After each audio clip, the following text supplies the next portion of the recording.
Yes, yes, fight fans, body and mind, sports, my people. You are fully appreciated in this round, my guys, my people.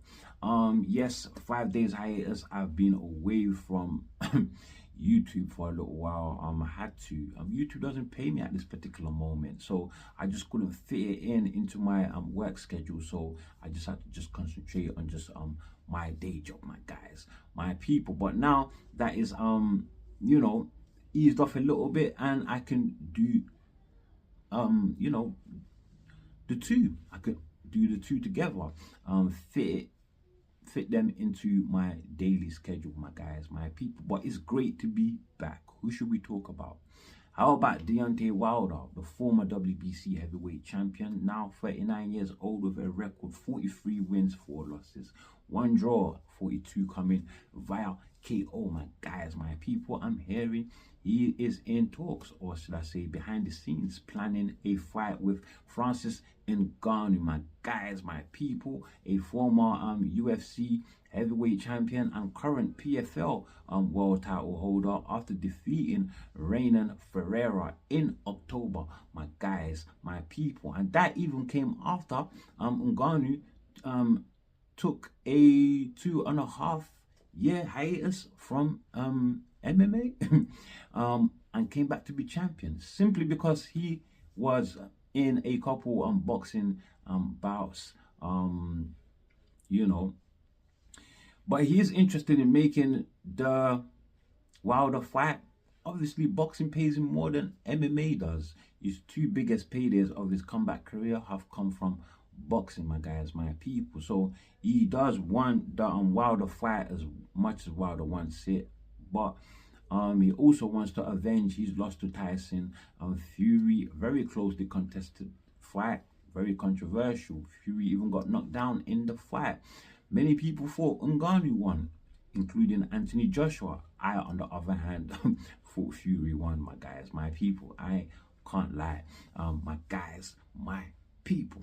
But notice how he's not calling out AJ for a rematch, simply because AJ flattened I'm not surprised, because AJ flattened him in just 2 rounds to show that he is an overmatch for Ngannou, my guys, my people. Brought some respect back into boxing, because no way should a fighter such as Ngannou with no pro experience be having a closely contested fight with Tyson Fury, who at the time was considered #1 in the world of heavyweights. My guys, my people. So yeah, but the man who is behind the making of these fights, Turki Al Sheikh, Mr. Big Bank, well, if he should be able to you know, cross the line with Ngannou and Wilder, then that would mean that Ngannou would have faced all 3 top names in the heavyweight division before any of the top heavyweights have faced one another. Of course, we've had Wilder and Fury, but we've not had Wilder and AJ, and we've not had AJ and Fury. So boxing, man, they just make everything difficult to make. Don't tell me an MMA fighter is gonna fight the 3 top biggest names, the 3 biggest names in heavyweight boxing before even one of the 3 biggest names go around and fight the other 2 biggest names, my guys, my people.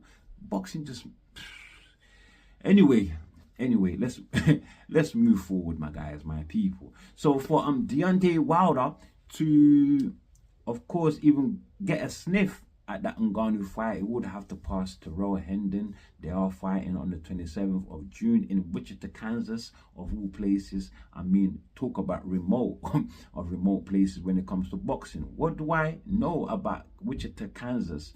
I can't even think of any major fight that's taking place there in boxing. Only thing I know is Dorothy from the Wizard of Oz comes from Kansas, my guys, and I don't even think that is even Wichita. So I don't know, my guys, why Wilder is fighting in Wichita, my guys, my people. But Tirrell, though, is a very, very low level opponent. 37 years old with 24 wins, 5 losses, 15 coming via KO. Despite his record, a very low level opponent. Somebody you feed to brand new prospects, because Efe Ajagba defeated him in just 2 rounds in his pro debut, my guys. And we also had current heavyweight prospect Richard Torres, who defeated Hendon in his 7th pro fight, my guys, my people. So this is somebody you feed to very, very early prospects, so at the early stages of their career. So does that mean that Deontay Wilder is having a second pro debut in taking this fight with Tirrell? I mean, Tirrell really poses no challenge to Wilder at all, my guys, my people. 0, which goes to show me that he's very, very low in confidence right now for him to stoop so low to Tirrell. He's very, very low in confidence. His last fight was against Zhilei Zhang. Wilder's fight was. That was in June of 2024. Before that, he lost to Parker. So he lost to Parker via unanimous decision, got punished by Zhang and knocked out. Before the Parker fight, obviously we know the trilogy fights with Fury. Again, a lot of punishment there. And I noticed in the Parker and Zhang fight, he was very hesitant to pull the trigger. He's got that thunderous right hand, but just wasn't throwing it. And when he was throwing it with very bad technique and rushing it, not hitting the target, my guys, my people. So, yeah, I can see why he's taking this Tirrell fight. Possibly a confidence builder. It cannot be a money fight. You know, show me that he's improved, my guys, my people. Because Deontay Wilder is still talking about possibly becoming champion again. I don't know. I don't know. That is a far cry. Let's see what happens with him and Tirrell first. Let's see what he looks like, my guys, my people. Maybe he can do it, maybe not. Who knows? Who knows, my guys, my people. Other fights that could be on the line for Deontay Wilder when he gets Tirrell, when he gets over Tirrell. Jake Paul, I'm hearing his manager Shirley Finkel, that is Wilder's manager, says, well, he has been asked about the possibility of that fight, and he said he wouldn't totally rule it out, even though in his mind he feels like Wilder may say no, but he would ask him, because some people might think a Jake Paul fight is a total freak show. Some other people might find it interesting, and there's big money involved, my guys, my people. So you see from Wilder, my guys, my people. But yeah, that's all I got for you people in this one, my guys, my people, concerning Wilder. Let's move on to the next one, my guys, my people. So now Talk Sports trio, my guys, my people. That is Simon Jordan, Spencer Oliver, and the very, very well renowned and popular Ade Oladipo, my Nigerian brother, my guys, my people. Shout out to Ade, by the way, for getting this right with the team. And the reason why I'm actually bigging up that team there is simply because they agree with my theory, and I'm not sure whether the no is my theory or not, but as far as I'm concerned, I was the very first to come up with this, my guys, my people. And my theory was that AJ versus Parker should be an absolute no-brainer for AJ and team right now, my guys, for the very title hungry Anthony Joshua. Parker, who in my eyes is a very beatable Parker. In fact, AJ, I believe in 2018 or 18, I believe, already beat Parker for his WBO championship, my guys, my people. And currently Parker is the interim champion and mandatory to Alexander Usyk. That mandatory has been ordered by the WBO, so Usyk is now stuck between honoring that order or going on to fight his preferred fight versus, you know, IBF champion Daniel Dubois in a unification. Could be for undisputed, my guys, my people, because they do say that, you know, unifications, i.e. undisputeds and whatnot, trump over mandatory defenses, my guys, my people. But in any case, if you know, even if AJ goes on to fight Parker for an interim championship and beats him, then he puts himself right into a mandatory position. However, if Usyk goes on to get stripped for not taking his mandatory in Parker, then of course Parker could put that title on the line in a fight with Anthony Joshua. And if Joshua beats him for the full title, then in turn he can put that on the line, possibly for a fight with Tyson Fury, my guys, my people. And that with the title on the line would much improve the, you know, the viability of his fight with Fury. Much improve that there, the commercial and viability, my guys, my people. That will become a mega super fight for Wembley Stadium, I reckon. And it would give Fury a chance to become 3 times heavyweight champion of the world, and could be the perfect bait to lure Fury back into the ring. My guys, my people, despite that he's currently retired, and his promoter would much prefer that Fury stays retired. After all, he has made much success of his career, made so much smaller that could keep him and his family fine for generations upon generations. Warren says that Fury is a great speaker and could make himself useful in other aspects and areas of the sport, which I understand, but I totally don't agree with, because I feel cheated if I don't get AJ versus Fury, my guys. We'll feel like that generation of elite fighters didn't go full circle and fight one another, and we're about to get Francis Ngannou about to get a Wilder fight, which would mean an MMA fighter would have fought all the top elite fighters at one point, you know what I'm saying, in the heavyweight division before they have actually gone round and fought themselves, which would be a great travesty. Very upsetting, if you ask me, in my opinion anyway, for me. Yeah, you know, so I don't really stand with Warren on this one. And Warren, anyway, can you take his word seriously? That seriously? Is he not the one that showed so much concern for Chisora, saying that he must retire, you know, after his 50th fight, because things are getting very dangerous for him. Of course, linking the health factors that he could that could be stacking up against him due to his age. He is 41 years old now.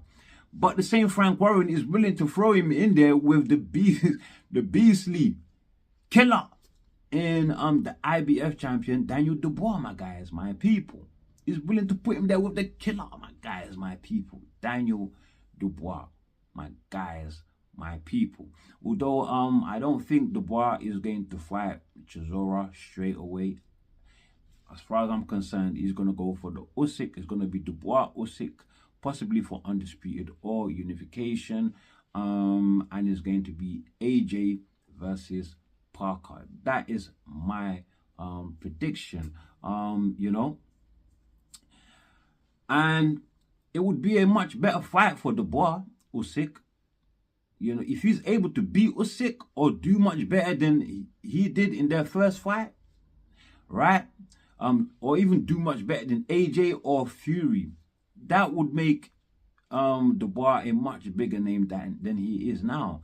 And that fight there is history defining.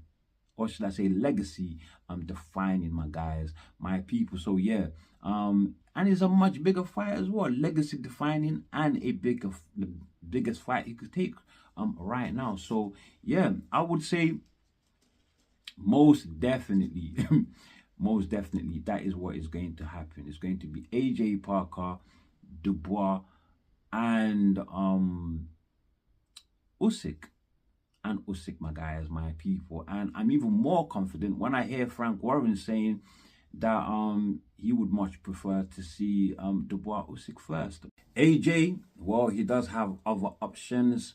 WBC interim champ, mandatory to Usyk, that is Ijit Kabeo, is another option for AJ to get himself into a mandatory position, my guys, my people, and a possible title. But it's just too dangerous a prospect for Anthony Joshua, who witnessed what Ijit Kabeo did to Zhilei Zhang. So he's not going to take that. He's definitely not going to take that. Not going to take that at all. But Jake Paul is another option. It is another option. And according to Nikisa Bidarian, who is co-owner of MVP Promotions alongside Jake Paul, well, she believes that AJ and Paul will be 4 to 5 times bigger than AJ Fury possible fight.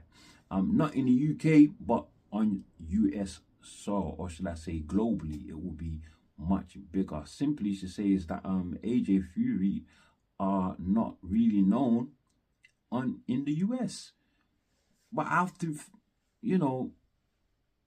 consider that did she really take into account that AJ's US debut where he lost to the fat boy Andy Ruiz was on US soil, and that blew up AJ's name just because we had this Drago lookalike figure in AJ losing to a fat boy, a fat sloppy fighter. Facts, my guys, my people, facts. And the trilogies Wilder versus Fury, every single one of those fights took place on US soil. The 2 last fights took place in Vegas, and were huge commercial successes. 900k pay-per-view buys. The third fight did, and the second one didn't do much. Wasn't much behind that.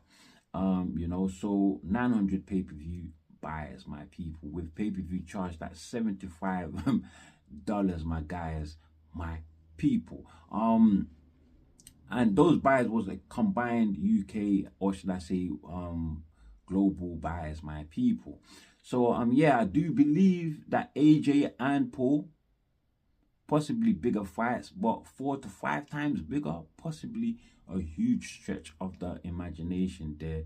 Or maybe I'm just underestimating the pulling power of Jake Paul, the YouTuber slash boxer that puts on pantomime shows.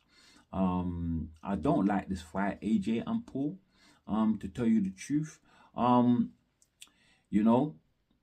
Even though Eddie Hearn has confirmed that AJ will fight Jake Paul, even AJ himself has teased the possibility of this fight happening after he got on the phone to Jake Paul, following Jake Paul's call out in his own podcast. I'm talking about Jake Paul's own podcast, where he said AJ can't fight, got no skills, no chin, and he will knock him out if they fight, my guys, my people.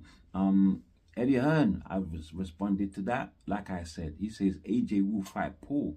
AJ hinted it could be in 2026. But, Eddie Hearn thinks, why 2026, Jake? Why 2026? Why not now? If 2026, then it could be a possibility. It's just cloud chasing and Jake doesn't want to fight at all. But Nikisa promises that Jake is serious about this fight. He believes it can be AJ and Saul Canelo Alvarez. However, the prospect of beating Benavidez he believes at no point of his career would he be able to beat Benavidez. Is this guy seriously believing that Benavidez beats an in-form Anthony Joshua? Which I seriously doubt. I think Anthony Joshua in form obliterates David Benavidez. Still, you know, Eddie Hearn does admit that if this fight happens, well, Jake Paul is gonna need the right and proper insurance, because AJ sends him to heaven or hell, depending on which one his soul deserves, my guys, my people. With that power, with that power. Obviously, that's my own translation of what he says, but bottom line, that is exactly what he meant, my guys, my people. So that is another option there, but I don't like that option right now. If AJ wants to be considered a serious fighter and wants to be taken seriously, then he needs to take the same advice Turki Al-Sheikh gave to Saul Canelo Alvarez, that you take these pantomime show fights when you have retired. It is always going to be there. Do what Tyson, Mike Tyson did, my guys, my people. But it's still, is it still going to be worth 100 million? I don't know, because according to Eddie Hearn, this is a 100 million fight for Anthony Joshua, my guys, my people. But Anthony Joshua, like I said, I don't like this fight for him. I would prefer he concentrates on trying to become world champion, as he has promised that is what he is chasing. Try to do that and then take it from there. Maybe try to lure Fury back in the ring. If that doesn't happen, then maybe a Jake Paul fight after that, but not before becoming champion. I don't think. It just doesn't make any sense. It's going to pull him out of focus of from his original plan, my guys, my people. But somebody else that has called out AJ and put him in his hit list, Hughie Fury. All these fighters calling out AJ.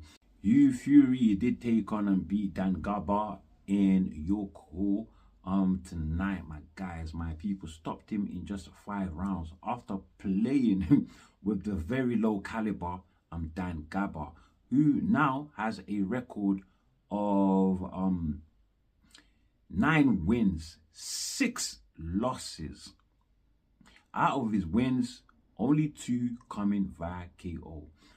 Fury expectedly improves his record now to 30 wins, 3 losses, 0 draws, and of course 17 coming via KO, my guys, my people. But you cannot fight Anthony Joshua, Zhilei Zhang, Hergovich, or even a Dillian Whyte off of these type of fights, my guys, my people.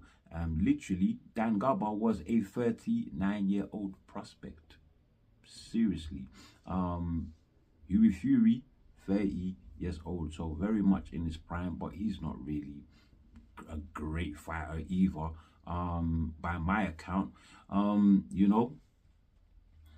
And before Garber, he went up against Christian Tan, who really is not much better than Garber in caliber either, my guys, my people. So he's got to do better. He's got to do better for him to be calling out these names. And people shitting on Anthony Joshua now.